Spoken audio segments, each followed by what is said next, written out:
Well, welcome to Student Weekend with us. So glad you're with your small group right now. And we're going to take a few minutes just to talk about conversation, about Jesus inviting us into this thing of adventure. That's right, Tim. You and I have had some adventures along the way. Each one of them started with an invitation. All of them. So if I was going to do a top 10 list of our adventures together, which we don't have time for, by the way. Let's go three. Top three. Top three. Yes. All right. Okay. Number 3 would be any of our high school camps in Buena Vista at Noah's Ark along the Arkansas River. I do remember a particular time when your raft was going through a class 4 rapid and it bucked the raft pretty hard. All the students went out of the raft, but you stayed in. Yeah, well played. It was complete luck, but someone has to save the children. So that's right. It was very well done. Parents, you're welcome. Number 2 was an epic powder day at the Back Bowls of Copper, skiing with some TSM leaders and some high school friends.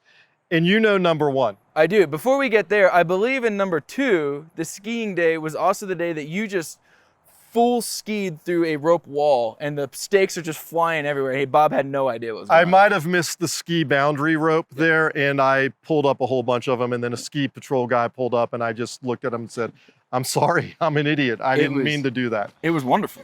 I enjoyed it. But number 1, we got to go to El Salvador with a whole crew of students, some of the best memories of my life. I believe 2015, and some things went down like an earthquake. That's right. Night 1, about 15, 20 of us in a room.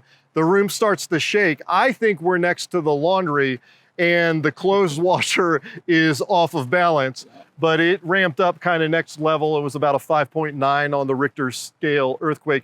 We probably should have taken shelter in hindsight. Probably. I remember the pool water was just rocking like out of the pool. And white caps on the pool. It was amazing. Anyways, top 3 adventures for us, they all start with an invitation saying, hey, let's go ski. Hey, let's go raft. Hey, students, let's go do this together. It's a together, an invitation, an adventure. You don't know what's going to happen. You don't know how it's going to end. You don't know when Bob's going to ski through another wall. So you got to go. You got to make it happen. So for you, in your small groups right now, share with one another, hey, what was the best invitation you've received? Or maybe what was the best adventure you have been on and who were you with? There's something about that with piece and something about the invitation piece. So go ahead, take a few minutes and share that in your small group. Enjoy your time.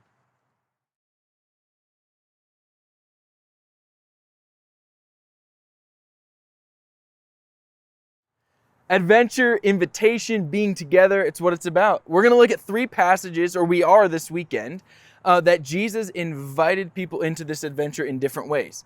One of the stories was the only one we have in the Gospels where the person said no. Hey, I know your invitation, I know what you're saying, but I can't do it. And he walked away.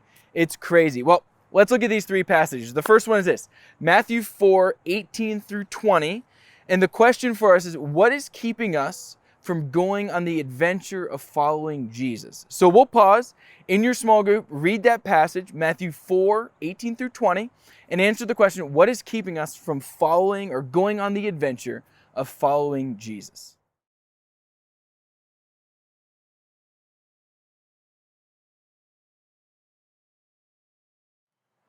Hey, the second passage we looked at is Matthew 19, verses 13 through 15. And here we see parents and grandparents trying to bring their children to Jesus for him to pray a prayer of blessing over them. The disciples stop the parents because they look at the children and they think to themselves, hey, children don't have anything to offer Jesus. Jesus corrects them very quickly because I don't think Jesus likes it when we make it difficult for people to come to him. He also then says, hey, the kingdom is full of people like little children who don't have anything to offer. See, Jesus doesn't invite us into kingdom life because of what we have to offer. He invites us into kingdom life to be with him because he loves us. What's the status of your heart? When you look at people, do you look at them through the lens of, hey, what they have to offer you?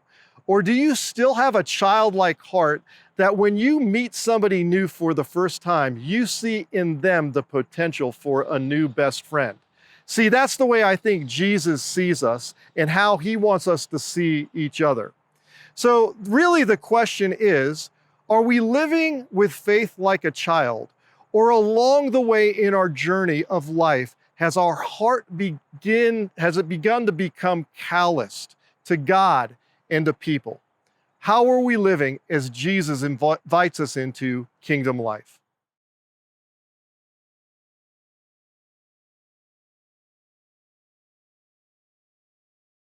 The third passage we looked at this weekend is Matthew 19:16 through 30. It's the story of the rich young ruler where Jesus and this guy have a conversation.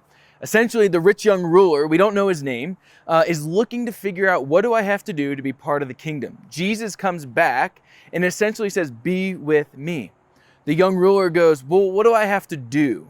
Like, what are the rules I have to follow or the law I have to adhere to so I can be part of the kingdom? And Jesus replies, be with me in all kinds of different ways. He kind of misses it. He says, okay, the possessions I have, the things I do should get me into the kingdom, when Jesus says, no, it's who you know. It's who you engage with, and it's engaging with me. I think for me, I've been around church a long time, and so often I can get distracted and caught up into good Christian things that are a quality and that help me grow in my faith.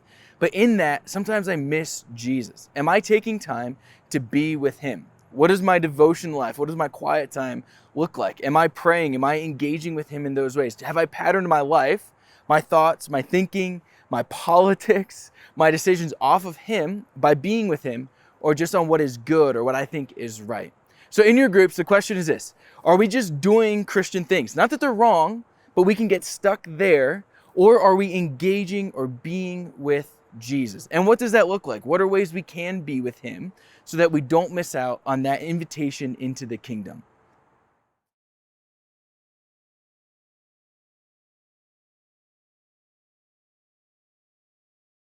Well, I hope you've had some good conversation today in your small group. As we close our time together, I want to invite you to pray with one another about the week ahead. I also want to ask, maybe you could go on an adventure together and invite someone new in that isn't a part of the group yet, that could engage and encounter the kingdom of God by doing something together. Have a great week.